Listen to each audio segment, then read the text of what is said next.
অধিকার চাই। আমি ন্যায্য জমি আমার যেভাবে আমি খাড়ো বাজে কাগজে পাবো, কাগজে যেভাবে পাবো আমি সেভাবে চাই। আমি কারোর দালান কথা দেখি না, আমি যেভাবে আমার কাগজ আছে সেভাবে আমি জমিটা বুঝাই সরকারের কাছে। আর এত বড় অন্যায় অত্যাচার, আমার 14 লাখ টাকা খরচ, আমি গরিব মানুষ, 14 লাখ টাকা খরচ হলো 22 সাল থেকে 22 তারিখে যে স্থানীয় চেয়ারম্যান মেম্বার আপনাদের কোনো সমাধান করে দিতে পারবে?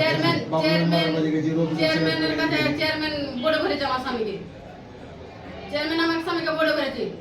আবার বাবলু মেম্বার এখন বলছে যে বাবলু মেম্বারের কাছে গেছি কোনো বিচার পাইনি, বাবলু মেম্বার কাছে গেছি, রফিকুল স্যার সেক্রেটারি গেছি, শাহজাহান বাবলু মাস্টারের কাছে গেছি।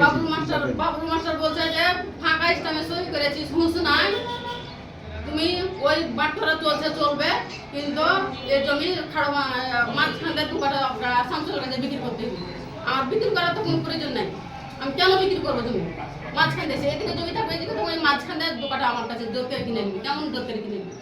আমার তো জমি বিক্রি করার কোনো প্রয়োজন নেই।